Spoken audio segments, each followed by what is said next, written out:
Okay, so grid paths problem from the CSES problem set. So let's go ahead and first of all read the task. Consider an n by n grid whose squares may have traps. It is not allowed to move to a square with a trap. Your task is to calculate the number of paths from the upper left square to the lower right square, okay? Where you can only move right or down. Input. The first input line has an integer n, the size of the grid. After this, there are n lines that describe the grid. Each line has n characters. A point denotes an empty cell, and a star, okay, denotes a trap. Output, print the number of paths, modulo 10 to the power of 9 plus 7, okay? And the constraints are that 1 is smaller or equal to n, which is smaller or equal to 1000, okay? And you have your example here, okay? So what you need to notice here, so that you make the dynamic programming solution, is that you can only move right or down, okay? So what do I need if I need to calculate, to calculate the solution for this specific cell? What do I need to know? Okay, I need to know the solution for the cell which is above it, so this cell here. And I also need to know the solution for the cell that is on the left, so this cell here. And why do I need this? Because if I'm going to move down to reach this specific cell, I will do this only if I'm on the cell which is directly above it, okay? And also if I'm going to move right to reach this specific cell, I am only gonna do this if I'm located on the left cell, okay?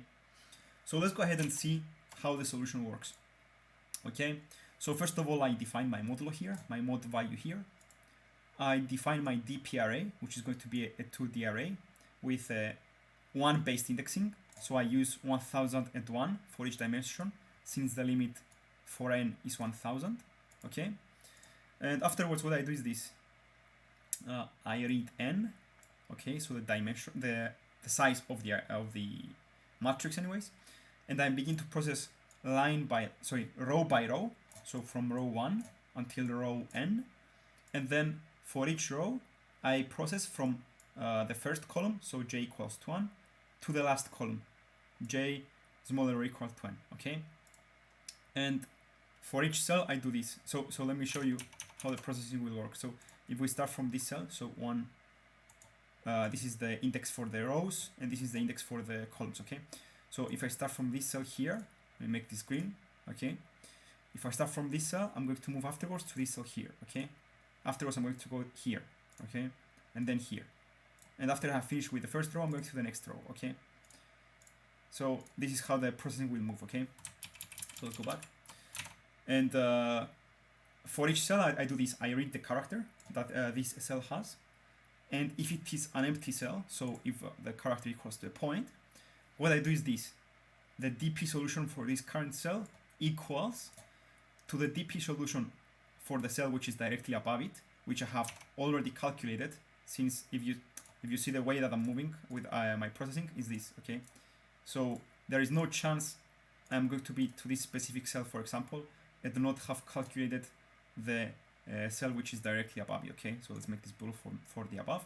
And there is also no chance I have not calculated the cell that is located on the left. So both these cells are already calculated for. So this cell can use the solutions for the cell which is above and the cell which is on the left, okay?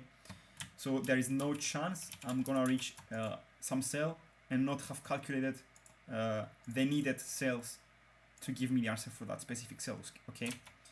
So I take the solution for the cell which is directly above it. So I just go I minus 1, okay?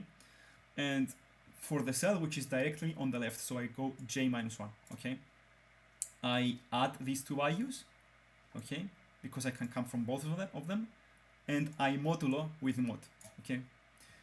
Also, if I'm located to the first cell, so the upper left cell, I set the value to be equal to 1, because there is only one way you can begin from that cell, okay?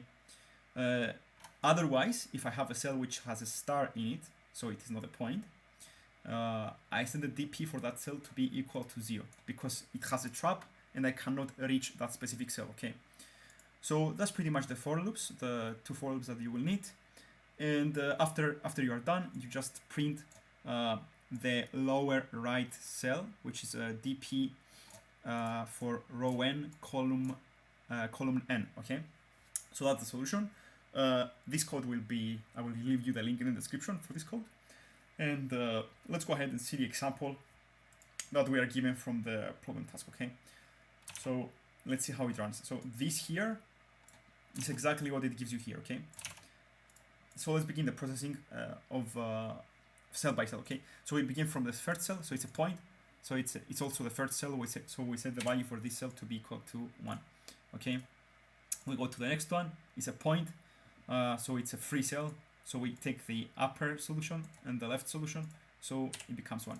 Okay, we move to the next one, it's a point again, we do the same, it becomes 1 since we have 1 here and 0 here, so we make this here. Here we say again it's an empty cell, so we do the same, it's 1, 0 is above, 1 plus 0 is 1. Okay, so we go to the next one, it's an empty cell again, so 0 plus 1 is 1, so we set this to be processed. We go to the next one, it's a star, so since it's a star we do nothing, we leave this to be 0.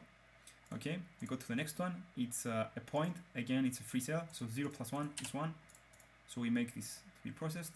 We go to the next one, it's a free cell, so 1 plus 1 is 2. Okay, we go to the next one, it's a free cell again, 0 plus 1 is 1. Okay, we go to the next one, it's a free cell, so 1 plus 0 is 1. Okay, we go to the next one, it's a free cell again, so 1 plus 1 is 2. We make this red and this one. We go to the next one, so it's 2. Sorry, it's a star, so it's an obstacle, so we leave it to be 0. Okay, we go to the next one, it's a star again, we leave this to be 0 again, since it's an obstacle we cannot go there. We go to the next one, it's a point, so it's a free cell, so we get 0 and 1, so this becomes 1. Sorry. We go to the next one, it's a free cell, so we take the cell above it and the cell on the left, so 2 plus 1 is 3. We make this to be processed, and we go to the last one, so we process the last one and it's 0 plus 3, it's 3. Okay, so you will output the lower left cell, so this green cell here is what you are going to output. Okay, so the answer will be 3, and as you can see the answer is 3. Okay, so this problem is actually a very simple problem, a very like introductory to the dynamic programming concepts. Okay, so I hope you found this video helpful. Leave it a like, subscribe to the channel, and I will see you in whatever I will be making next, guys. Goodbye.